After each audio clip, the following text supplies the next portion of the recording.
অনেক সময় গ্যাসে ফুল পাওয়ার দেওয়ার পরও দেখা যায় এরকম নিভু নিভুভাবে জ্বলছে, কিংবা গ্যাস হলুদ হয়ে জ্বলছে, কিংবা গ্যাস জ্বালানোর পর দেখবেন বাসনপত্রে কালি পড়ে যাচ্ছে। এই সমস্যার সমাধান একটিমাত্র সেফটি পিন দিয়েই হবে। আমি আপনাদের সাথে দু ধরনের টেকনিক শেয়ার করব। দুটো টেকনিকই খুব কার্যকরী। Hi everyone, welcome back to my channel. এর জন্য আপনাকে গ্যাসের বার্নার খুলে নিতে হবে। ওভেনের সাথে সিলিন্ডারের সঙ্গে যে পাইপের মাধ্যমে সংযোগ করা থাকে ওই পাইপটিও খুলে নিতে হবে। এরপর গ্যাসের ওভেনটিকে এভাবে উল্টে নিয়েছি। প্রথমে একটি সেফটি পিন নিয়ে নিয়েছি এবং গ্যাসের যে নজেলটি দেখতে পাচ্ছেন এইটিকে ভালোভাবে পরিষ্কার করে নেব, কারণ এইটি জ্যাম হয়ে গেলে এই প্রবলেমগুলোর সম্মুখীন হতে হয় সবাইকেই। এটা হলো প্রথম টেকনিক। এরপর হলো দ্বিতীয় টেকনিক। বার্নারটি যে ওভেনে সংযুক্ত করা থাকে একটি নাটের মাধ্যমে, সেটাকে কোনো প্লায়ার হোক কিংবা কোনো স্প্যানারের মাধ্যমে খুলে নিতে হবে। এরপরে বার্নারটিকে খুলে নেবেন। এরপরেই দেখতে পাবেন এরকম একটি নজেল আছে। একটি প্লায়ারের মাধ্যমে এই নজেলটির মুখ আপনারা খুব সহজেই খুলে নিতে পারবেন। মূলত এই নজেলটির মাধ্যমেই কিন্তু গ্যাস সরুভাবে খুব হাই স্পিডে নির্গত হয়। এই নজেলটির মুখেই কিন্তু ময়লা জমে যাওয়ার কারণে গ্যাসে এরকম সমস্যা দেখা দিতে পারে।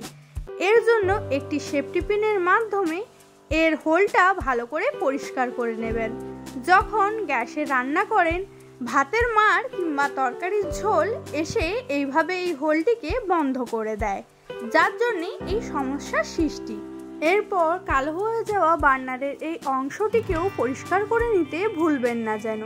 একটি ব্রাশে সাবান লাগিয়ে ভালো করে ঘষে পরিষ্কার করে নেবেন। এরপর নজেলটি যেখানে লাগানো ছিল পুনরায় ওইখানেই লাগিয়ে দেবেন। এরপর প্লায়ারের মাধ্যমে পুনরায় আবার টাইট দিয়ে দিতে ভুলে যাবেন না কিন্তু। অনেকেরই গ্যাস সম্পর্কে ধারণা নেই, আবার অনেকেই এইসব খুঁটিনাটি কাজ করতে ভয় পান। তারা যদি একটু সাহস জুগিয়ে এই খুঁটিনাটি কাজগুলো করে নিতে পারেন বাড়িতে, তাহলে 500 থেকে 1000 টাকা বাঁচিয়ে নিতে পারবেন। কারণ বাড়িতে মিস্ত্রি রাখলে সে 500 থেকে 1000 টাকা কম করে নেবে। এই কাজটা নিজে করলেই আপনি সেটা বাঁচিয়ে নিতে পারবেন। একটু সাহস জোগালেই হবে মনে, এতে ভয় পাওয়ার কিছুই নেই, কারণ গ্যাসের মধ্যে তেমন কোনো পার্টসই নেই। এরপর বার্নারটা যেভাবে লাগানো ছিল ওভাবে লাগিয়ে নিতে হবে, আর নাটও লাগিয়ে নিতে হবে। এরপর একটি সেলাই রেঞ্জের মাধ্যমে কিংবা কোনো প্লায়ারের মাধ্যমে এটাকে টাইট দিয়ে নিতে হবে। এই কাজটি ভুললে চলবে না কিন্তু। এরপর গ্যাসের ওভেনটা যেমনভাবে লাগানো ছিল ঠিক আগের মতো করে নিয়েছি। আগের মতনই গ্যাসের বার্নারগুলো পরিয়ে নিয়েছি এবং গ্যাসের পাইপটাও আটকে নিয়েছি। পরিষ্কার করার আগে এবং পরের পার্থক্যটা দেখেই আপনারা আশা করি বুঝতে পারছেন। আপনারাও বাড়িতে অবশ্যই ট্রাই করে দেখুন।